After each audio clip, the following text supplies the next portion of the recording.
Calcium के compounds में अगला कंपाउंड जो आता है वो आता है कैल्शियम कार्बोनेट। इसे सबसे कॉमनली लाइमस्टोन कहते हैं, और लाइमस्टोन के अलावा भी बहुत सारे नाम हैं इसे जाना जाता है, जैसे मार्बल एक इसका नाम है, हिंदी में इसे संगमरमर कहते हैं। बहुत ही कॉमन सब्सटेंस है जो कि घरों में कंस्ट्रक्शन में यूज़ किया जाता है। मार्बल के अलावा इसे चॉक भी कहते हैं।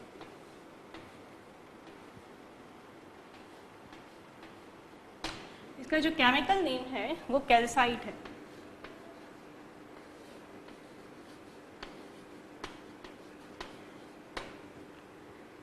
कैल्शियम के सभी कंपाउंड में ये कैल्साइट सबसे कॉमन कंपाउंड है जो हम जिसके साथ फैमिलियर होते हैं। इसकी प्रिपरेशन हमने कार्बन डाइऑक्साइड के टेस्ट में ऑलरेडी पढ़ी थी।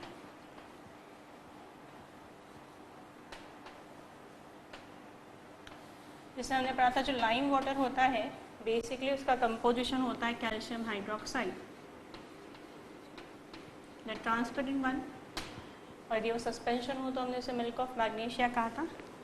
ये पानी के जैसा होता है, पर जैसे इसमें CO2 पास करूँ ये बनाता है कैल्शियम कार्बोनेट, जो वाटर में इनसॉल्युबल है, वाइट PBT के रूप में बाहर आता है तो बिल्कुल पानी जैसा क्लियर सॉल्यूशन मिल्की हो जाता है। तो ये होता है कार्बन डाइऑक्साइड का टेस्ट जिसमें हम कहते हैं लाइम वाटर टर्न्स मिल्की। साथ में बाय प्रोडक्ट के रूप में निकलता है H2। अगेन हमने देखा कि जब वाटर रिएक्ट करता है तो हाइड्रोक्साइड बनता है, और जब हाइड्रोक्साइड रिएक्शन करता है तो बाय प्रोडक्ट के रूप में वाटर निकलता है। ये बार बार मैं इसलिए दोहराती हूँ क्योंकि अगर आपको किसी भी एक कंपाउंड का आइडिया मिल जाए, प्रोडक्ट में ये बनना श्योर है, तो बाकी रिएक्शन कंप्लीट करनी आसान हो जाती है।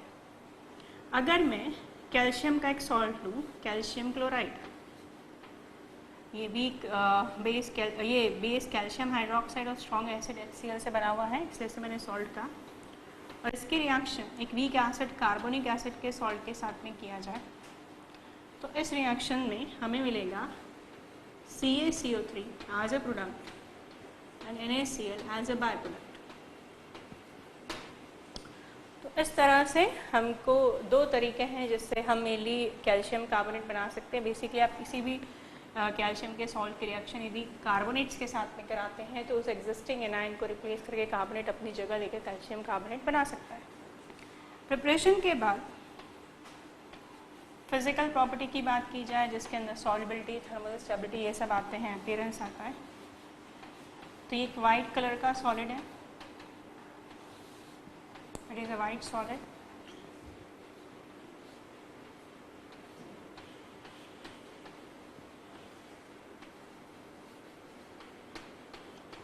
मार्बल हमने सबने देखा है, ऐसे इसको प्रॉपर्टी याद रखना ज़्यादा मुश्किल नहीं है। अल्कलाइन अर्थ मेटल्स में याद कीजिए हमने कहा था carbonates are insoluble in water, और डाउन द ग्रुप सॉल्युबिलिटी और कम होती जाती है। ये बात भी की जा चुकी है कि प्रीवियस ईयर एग्जामिनेशन में पूछे गए क्वेश्चन के बेसिस पे बाइकार्बोनेट्स, कार्बोनेट्स, नाइट्रेट, सल्फेट, इनकी सॉल्युबिलिटी और थर्मल स्टेबिलिटी बार बार रिपीट होती है। तो इन चीज़ों को जब नहीं पढ़ें तो पुरानी चीज़ों को दोहराते जाएं, जिससे वह पार्ट जो प्रीवियस ईयर के एग्जाम के हिसाब से ज़्यादा इंपॉर्टेंट है वो अच्छे से हमें याद हो जाए। Carbonates are insoluble in water, याद कर सकते हैं, यदि आप चॉक को पानी में डालें तो वो नहीं घुलेगी, मगर ये भी कहा था वो CO2 के प्रेजेंस में सॉल्युबल हो जाता है, और CO2 के प्रेजेंस में इसलिए सॉल्युबल हो जाता है क्योंकि CO2 और वाटर के प्रेजेंस में वो बाइकार्बोनेट बना देता है। Bicarbonates are soluble in water. तो अगर मैं सॉल्युबिलिटी की बात करूँ तो इसके लिए आप याद रखिएगा they are insoluble in water, पहले तो हम ये कहेंगे खुद इनसॉल्युबल है, अभी आपने देखा था इसलिए इसके प्रेसिपिटेट मिल गए थे, they are insoluble in water.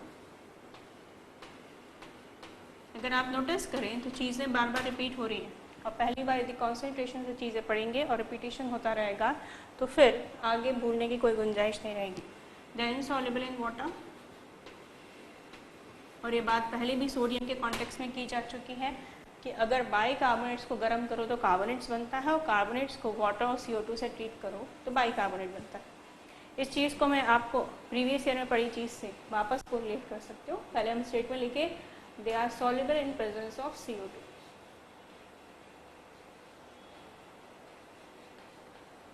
They are soluble in presence of CO2।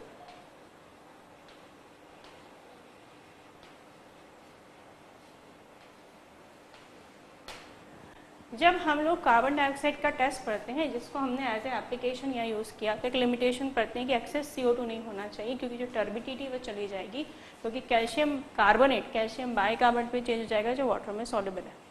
उसी की नेक्स्ट स्टेप जो लिमिटेशंस की होती है वो यहाँ पे यूज़ हो जाएगी, कि हम ये कह रहे हैं कि अगर कैल्शियम कार्बोनेट कार्बन डाइऑक्साइड और वाटर के कांटेक्ट में आएगा तो it form calcium bicarbonate,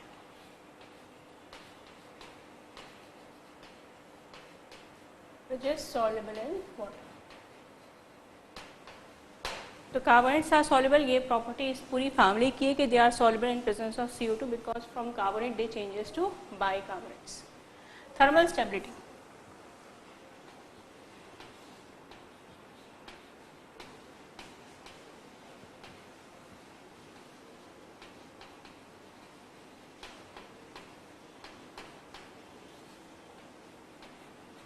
thermally they are unstable. Calcium oxide बनाने की बहुत कॉमन मेथड है, हमने बार बार पढ़ी हुई है, कई बार इस रिएक्शन का जिक्र हो चुका है। 1000 डिग्री सेल्सियस पे गर्म करने पे बनाता है ये CO + CO2। और कैल्शियम ऑक्साइड क्विकलाइन की प्रिपरेशन हमने पढ़ा था कि रिवर्सिबल प्रोसेस होती है, CO2 से वापस रिएक्ट करके कैल्शियम कार्बोनेट बना सकता है, इसलिए CO के प्रिपरेशन में इसे हमें कंटिन्यूसली रिमूव करते जाना चाहिए। इसी के पार्ट में हम पढ़ेंगे कि सीमेंट, जो कि कंस्ट्रक्शन के लिए बहुत इंपॉर्टेंट सब्सटेंस है, इसका सबसे बेसिक कंपोजिशन कैल्शियम ऑक्साइड होता है। और जैसे जैसे कंस्ट्रक्शन बढ़ता आ रहा है, ये प्रोसेस, क्योंकि लाइमस्टोन एक बहुत सस्ता सोर्स पड़ता है कैल्शियम ऑक्साइड का, बढ़ती जा रही है, और इससे रिलीज होने वाला जो CO2 है वो हम अगर इफेक्टिवली यूज़ ना करें तो फिर ग्रीन हाउस इफेक्ट के लिए रिस्पॉन्सिबल होता है। तो ये हो गई थर्मल स्टेबिलिटी। अब यदि केमिकल प्रॉपर्टीज़ की बात की जाए तो केमिकल प्रॉपर्टीज़ में हमको ये चीज़ नोटिस करनी है कि ये जो सॉल्ट है वो वीक एसिड कार्बोनिक एसिड से बना हुआ है, और ऑर्गेनिक केमिस्ट्री में HCl के एप्लीकेशन में और इससे पहले भी कुछ रिएक्शन में ये बात बताई जा चुकी है कि HCl का काम ही है वीक एसिड्स के सॉल्ट को तोड़ना। तो अगर कैल्शियम कार्बोनेट की रिएक्शन HCl या स्ट्रॉन्ग एसिड सल्फ्यूरिक एसिड के साथ में कराई जाए तो ये स्ट्रॉन्ग एसिड इस वीक एसिड को डिकम्पोज कर देंगे और आपको मिलेगा calcium chloride H2O + CO2, that is the basically composition of carbonic acid. Similarly, here we get calcium sulfate along with H2O + CO2। Chemical properties के बाद अब बारी आती है इसके एप्लीकेशंस की।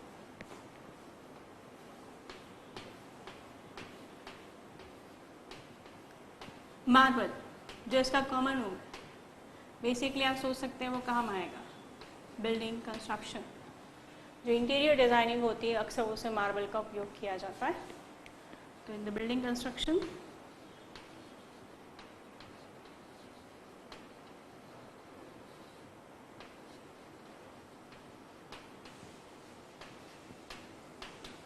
अभी हमने देखा कैल्शियम कार्बोनेट को डिकम्पोज करके कैल्शियम ऑक्साइड बनाते हैं, जिसे बेसिकली क्विकलाइन कहते हैं। पर यदि आप इसे पानी में मिलाएं तो जब ये लम्स के रूप में टूटता है, that is called slag lime कहते हैं। फिर अगर उसका सस्पेंशन ले तो मिल्क ऑफ लाइम, और ट्रांसपेरेंट सॉल्यूशन ले तो लाइम वाटर। याद कीजिए पहले की चीज़ें। तो ये सारी चीज़ें जितने भी कैल्शियम ऑक्साइड के कंपोनेंट है बनाने का काम आता है, I can say it is use to form quicklime, जिससे बाकी सारी चीज़ें बनाई जा सकती है। इसके अलावा ये हाई क्वालिटी का पेपर बनाने के भी काम आता है, हाई क्वालिटी पेपर।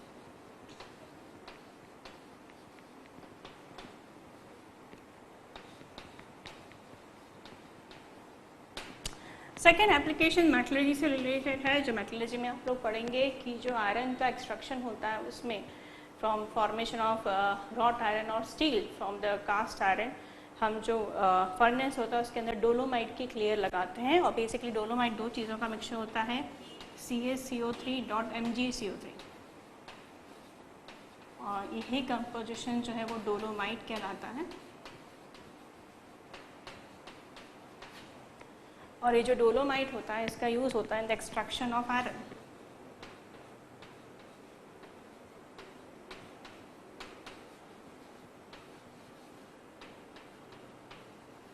बाकी इसके छोटे छोटे एप्लीकेशंस में ध्यान रखिए, टूथपेस्ट में इसे मिलाया जाता है एज ए एब्रेसिव, दांतों को घीसने की इसमें अच्छी कैपेसिटी होती है इसलिए इसको मिलाया जाता है, तो as a abrasive in the toothpaste. आप लोग ऐड सुनते हैं कि आपके दांतों में, आपके टूथपेस्ट में नमक है और क्या लौंग है, तो आप याद रखिएगा आपके टूथपेस्ट में कैल्शियम कार्बोनेट भी होता है as a abrasive in toothpaste.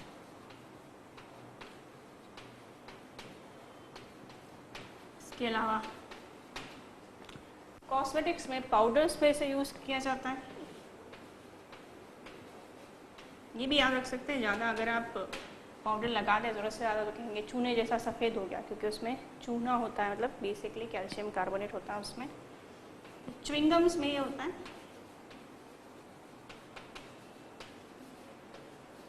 और साथ में इसे एंटा एसिड के रूप में भी use, it's not a very famous antacid, it antacid के रूप में भी।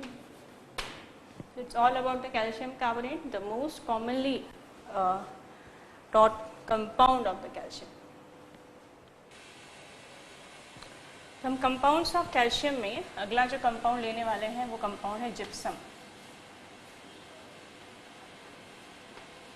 जिप्सम कैल्शियम सल्फेट होता है ये, और इसका फॉर्मूला होता है CaSO4.2H2, हाइड्रेटेड फॉर्म है।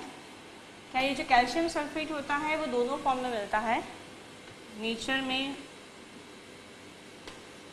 या ड्राई फॉर्म में भी हो सकता है और हाइड्रेटेड फॉर्म में।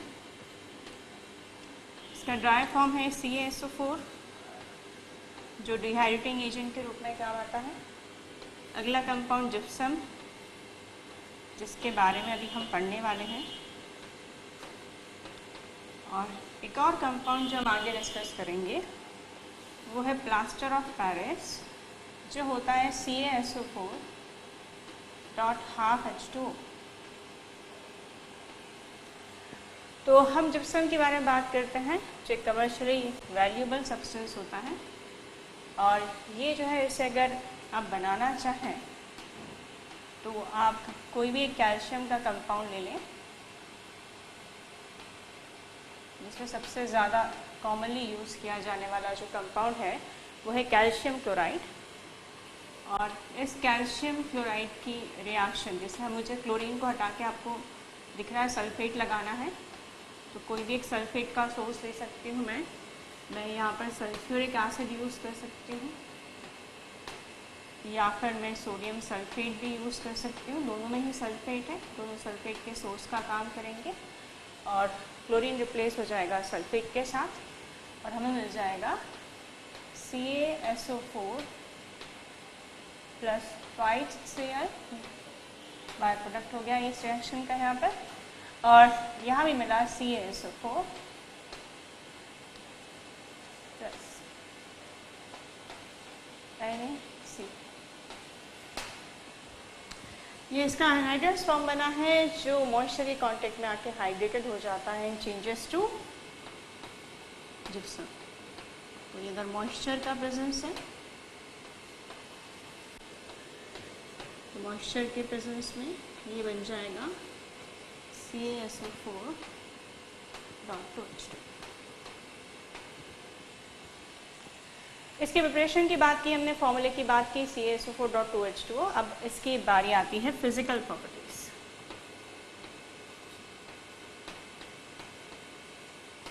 फिजिकल प्रॉपर्टीज में शामिल किए जाते हैं फिजिकल अपीयरेंस, चीज़ें कैसी दिखाई दे रही है। तो इस तरह अगर मैं इसकी बोलूँ तो it's a white crystalline substance, crystalline nature का होता है ये, it's a white crystalline substance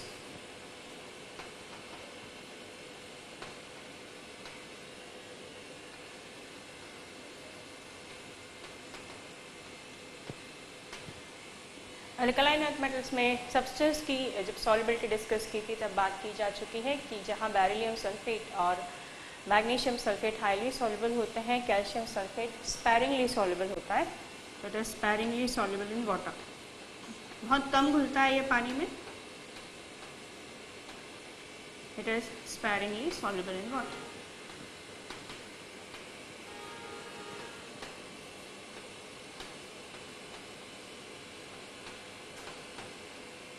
और इसकी सॉल्युबिलिटी को सॉल्यूशन चैप्टर में जो सॉल्युबिलिटी डिस्कस की जाती है उसके बेसिस पे बात करें तो सॉल्युबिलिटी इसकी एक्सोथर्मिक प्रोसेस है, और जो भी सब्सटेंस एक्सोथर्मिकली डिसॉल्व होते हैं उन सब की सॉल्युबिलिटी टेम्परेचर बढ़ने के साथ कम होती है।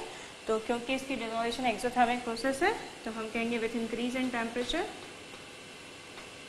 सॉल्युबिलिटी डिक्रीजेस,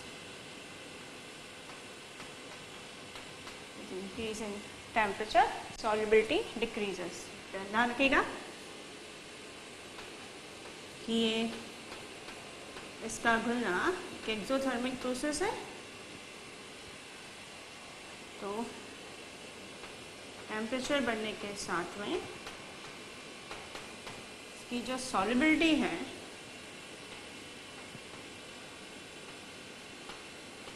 वो कम होती चली जाती है। इसके अलावा ये एसिडिक मीडियम में, स्लाइटली एसिडिक मीडियम में सॉल्युबल होता है, इट इज सॉल्युबल इन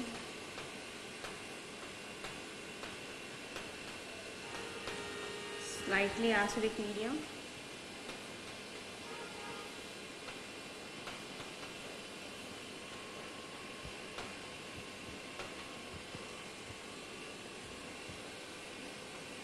और एक और इसकी फिजिकल प्रॉपर्टी लास्ट डिस्कस करें तो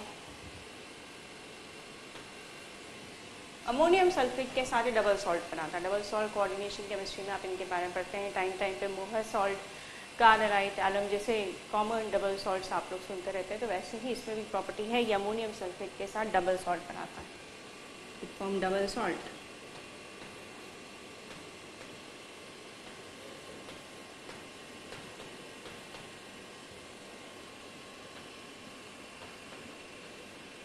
CaSO4 dot NH4 twice SO4 dot H2। तो ये इसकी फिजिकल प्रॉपर्टीज है। अब हम बात करेंगे इस पे हीटिंग इफेक्ट किस तरह होता है। अब हम देख रहे हैं कि जिप्सम को जब गर्म किया जाता है तो उस पर हीटिंग कैसे इफेक्ट करती है। तो effect of heating,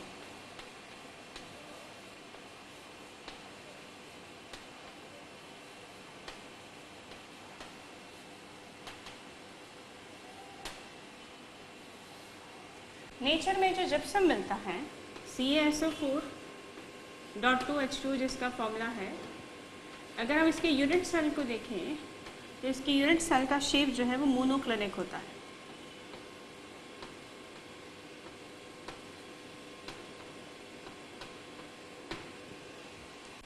solid state chapter में एक्चुअल बेसिस पे 7 क्लासिफिकेशन किए जाते हैं यूनिट सेल के, उन्हीं 7 में एक टाइप मोनोक्लिनिक होता है। इसमें डायमेंशंस देखे जाते हैं, 3 डायमेंशन ए और बी सी को कंपेयर किया जाता है, साथ में जो एंगल्स होते हैं अल्फा, बीटा और गामा उसको कंपेयर किया जाता है। तो यहाँ पर जो मोनोक्लिनिक होता है उसमें एक एंगल जो बीटा होता है वो 90 के बराबर नहीं होता है, पर अल्फा और गामा जो है 90 के बराबर होता है, ऐसी कोई ज्योमेट्री होती है इसकी। और इसमें जो एक्सेस होते हैं ए बी सी ये आपस में एक दूसरे के बराबर नहीं होते हैं। तो ये डायमेंशनल एनालिसिस है मोनोक्लिनिक का, जो कैल्शियम सल्फेट जिस फॉर्म में नेचर में मिलता है। और जब हम इसे गर्म करते हैं तो गर्म करने पर सबसे पहले ही अपनी यूनिट सेल के डायमेंशंस को चेंज कर देता है। CaSO4.2H2 जो अभी तक मोनोक्लिनिक था वो चेंज होके ऑर्थोरोम्बिक हो जाता है।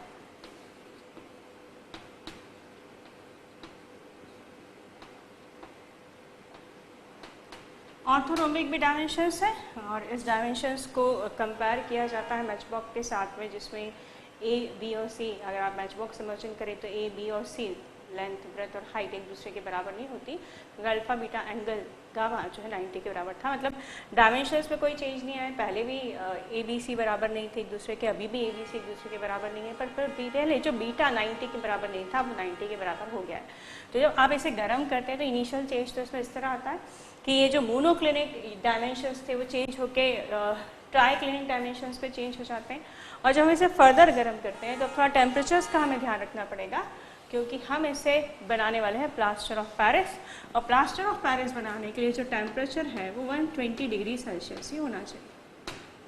जैसे 120 डिग्री सेल्सियस टेम्परेचर गर्म करते हैं तो 1.5 वाटर मॉलिक्यूल ये लॉस कर देता है, और क्योंकि 2 में से 1.5 ये लॉस्ट हो चुके हैं तो सिर्फ आधा ही बचा है ये, तो अगर ये आधा ही बचा है तो ये हो गया CaSO4.12H2O, और इसे ही जो है हम कहते हैं प्लास्टर ऑफ पेरिस, जिसे हम सभी अच्छे से जानते हैं, और ये कमर्शियली बहुत वैल्यूएबल सब्सटेंस होता है। इसकी प्रॉपर्टीज़ भी आगे डिस्कस की जाएगी। मगर यदि हम इसे 200 डिग्री सेल्सियस तक गर्म कर दें तो ये जो बचा हुआ हाफ वाटर मॉलिक्यूल है ये भी लॉस्ट हो जाएगा, नहीं बचेगा। क्या बचेगा? सिर्फ CaSO4 बचेगा, और ये CaSO4 जो है कहलाता है डेड बर्न प्लास्टर।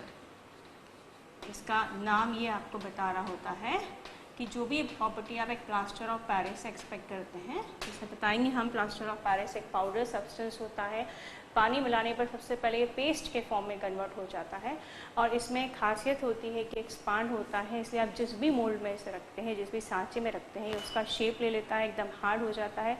इसके कारण आप जानते हैं इंटीरियर डेकोरेशंस हो गए, स्कल्पचर्स हो गए, डेंटिस्ट्री हो गई, बहुत सारी ऐसी चीज़ है जिसमें ये काम आता है।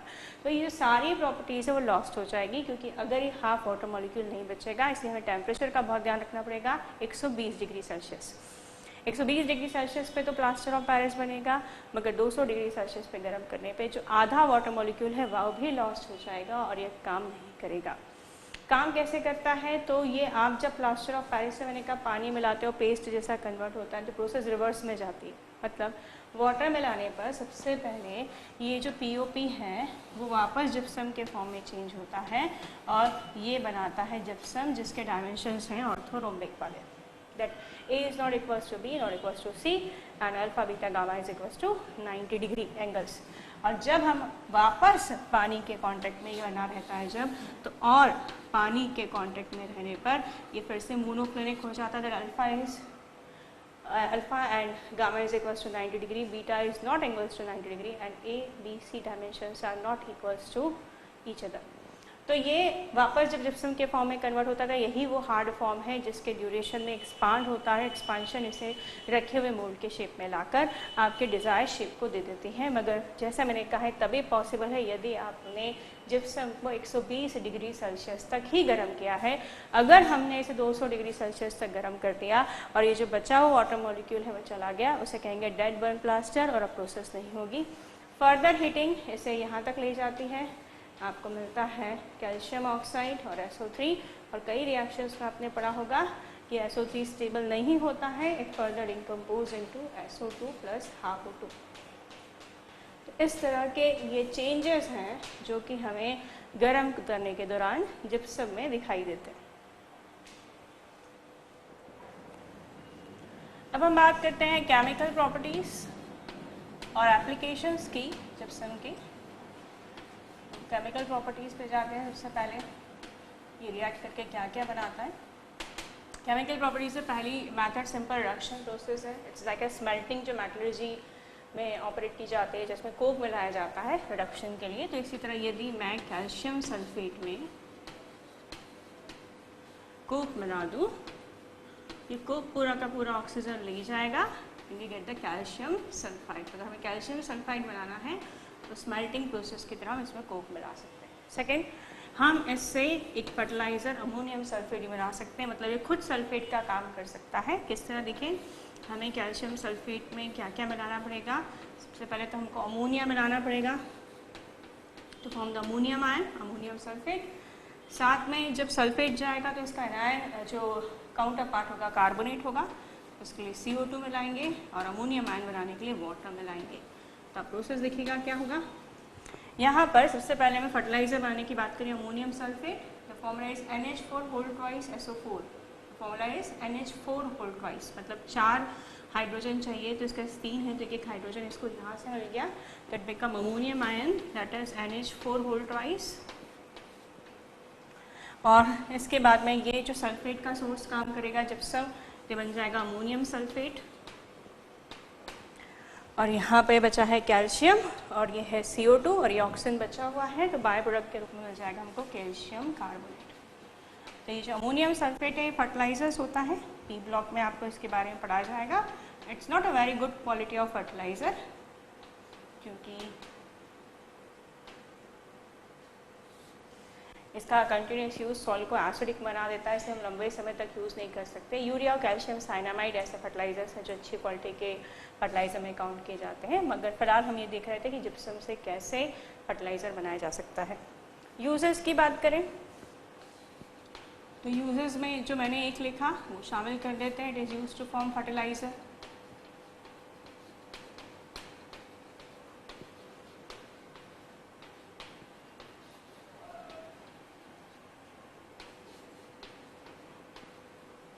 फर्टिलाइजर बनाने के काम आता है। सेकेंड जो इसका एनाइड्रस फॉर्म था, मैंने आपसे कहा था तीनों फॉर्म में मिलता है, एक हाफ वाटर मॉलिक्यूल के साथ POP, 2 वाटर मॉलिक्यूल के साथ जिप्सम, और अनहाइड्रस फॉर्म जो इसका अनहाइड्रस फॉर्म होता है डिहाइड्रेटिंग एजेंट के रूप में काम आता है। आप याद कीजिएगा हमने बात की थी ज़्यादा important dehydrating form calcium chloride होता है CaCl2, बट ये भी एक ऑप्शनल सब्सटेंस हो सकता है डिहाइड्रेशन के लिए। जो CaSO4 एनहाइड्रस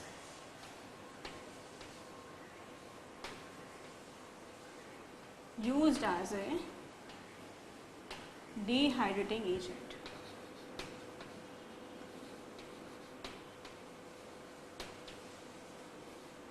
इसे डिहाइड्रेटिंग एजेंट के रूप में यूज करते हैं। थर्ड फॉर्म, तीसरी अगर हम बात करें तो जो कैल्शियम सल्फेट का एनहाइड्रस फॉर्म डिहाइड्रेटिंग एजेंट के रूप में काम आ रहा है। इसके अलावा अच्छी क्वालिटी की चौक बनाने में भी इसका काम आता है। It is use to form चौक।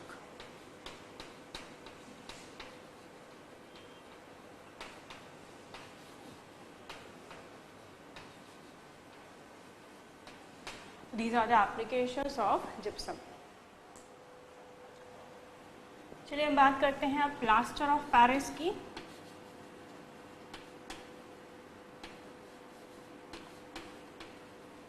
जिसे शॉर्ट में हम POP भी कहते हैं, और जिप्सम के कंपेयर में ये ज़्यादा वेल नोन फॉर्म है।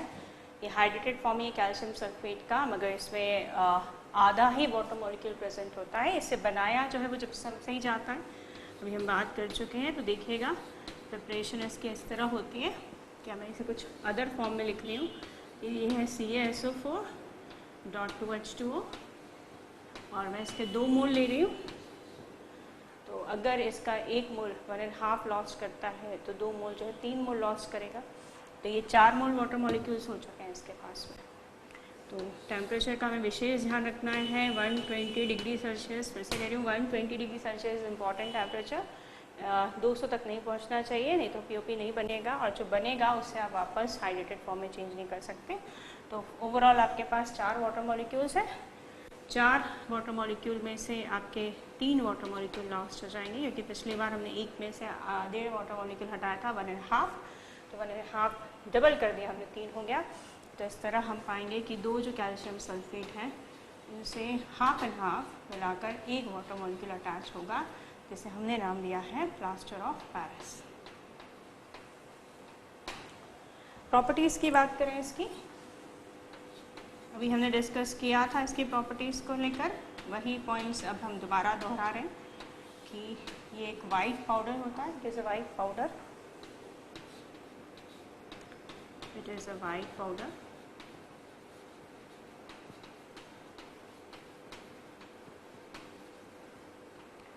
Second point, it form a pasty substance with the water. पानी मिलाने में पेस्ट जैसा हो जाता है।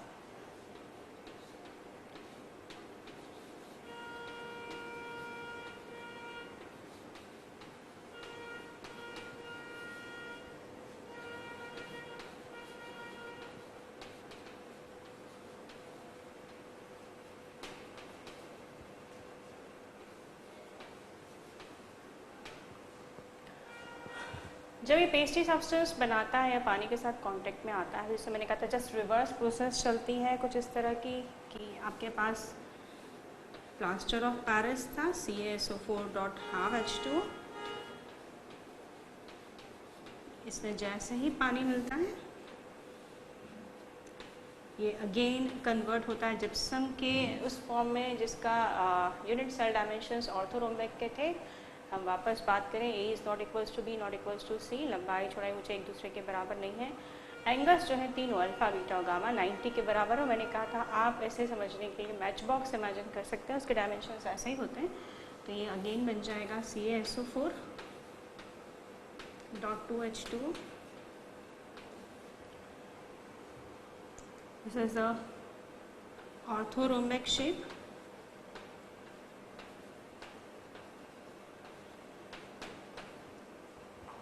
और जब इसमें वापस वाटर मॉलिक्यूल ऐड होगा that form CaSO4.2H2O monoclinic.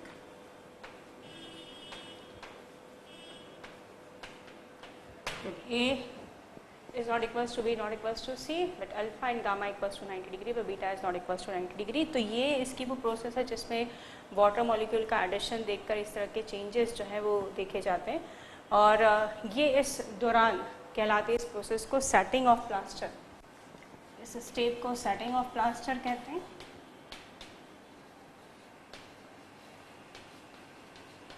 And after setting it become hard.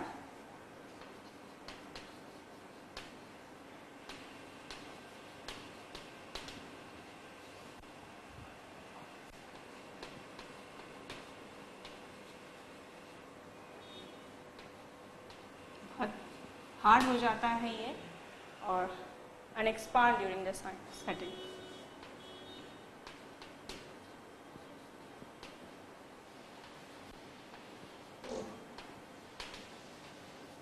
It expand during the setting।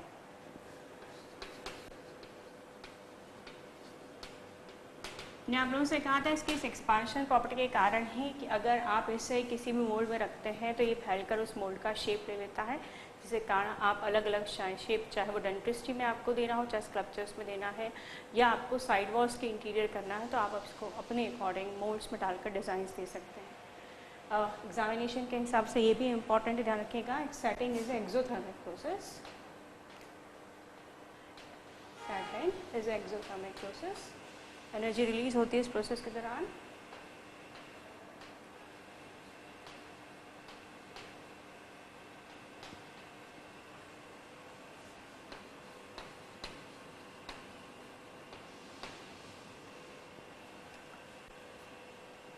इस एक्सोथर्मिक नेचर का याद दिलाऊं, कैल्शियम सल्फेट में मैंने कहा था कि कैल्शियम सल्फेट का डिसोल्यूशन वाटर में एक एक्सोथर्मिक प्रोसेस होती है। उससे सारे सब्सटेंस जो पानी में घुलते हैं एनर्जी रिलीज करते हैं, टेम्परेचर बढ़ाने के साथ में उनकी सॉल्युबिलिटी कम होती जाती है।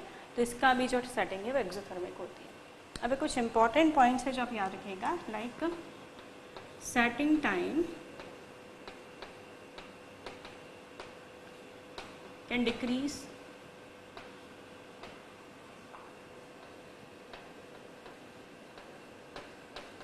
By adding NaC। अगर आप इसके जमते वक्त इसमें नमक मिला दें तो जल्दी जम जाएगा। तो आप हमको ये लगता है कि प्रोसेस फास्ट हो गई तो हमारे लिए बेनिफिशियल है, पर याद रखिएगा सीमेंट और प्लास्टर ऑफ पेरिस से दो सब्सटेंस है जिन्हें जमने के लिए समय चाहिए और वो जमने में समय लगाएं, इसलिए हम लगातार उसमें कुछ ऐसा पानी या छिड़काव करते रहते हैं, जैसे आपने सीमेंट के रोड के फॉर्मेशन में देखा कि उसे तुरंत न जम जाए, क्योंकि जब ये तुरंत जमता है तो इसकी हार्डनेस कहीं ज़्यादा होती है और साथ में बहुत ब्रिटल होता है, मतलब कमज़ोर होता है, बहुत आसानी से टूट सकता है। तो नमक मिलाने पर सेटिंग टाइम कम होगा जो बेनिफिशियल नहीं है। मगर यदि हम सेटिंग टाइम कैन इंक्रीज, हम बढ़ा भी सकते हैं बाय एडिंग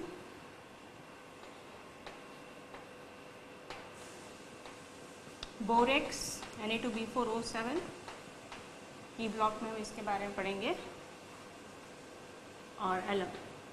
फिटकरी मिला के इसे मिला सकते हैं और ये बहुत अच्छा है क्योंकि अगर इसे ज़्यादा समय लेता है तो बहुत हार्ड होता है, इसकी हार्डनेस जो है वो सीमेंट के बराबर पहुंच जाती है एंड हार्डनेस जो है इसकी इक्वल टू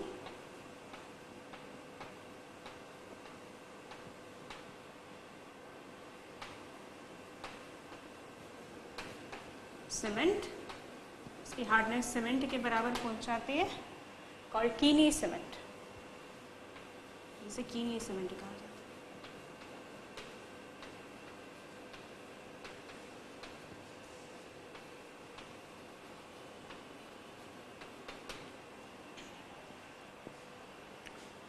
तो ये है इसकी सेटिंग जिसमें आपको ये पढ़ना है कि पानी मिलाने पे वापस उसी रिवर्स डायरेक्शन में जिप्सम बनता है, इस प्रोसेस को सेटिंग कहते हैं। समय ज़्यादा होना चाहिए, इसे बढ़ाने के लिए आप एलम या बोरेक्स मिला सकते हैं। NaCl मिलाने पे सेटिंग टाइम कम हो जाएगा पर वो बेनिफिशियल नहीं होता क्योंकि सेटिंग टाइम जितना कम होता है वो उतना ही ब्रिटल हो जाता है और ब्रिटल होने के कारण उसकी स्ट्रेंथ प्रॉपर नहीं रहती है। और यदि आप बोरेक्स मिलाते हैं या एलम मिलाते हैं तो हार्डनेस जो बढ़ जाती है उसे कीनी सीमेंट कहा जाता है।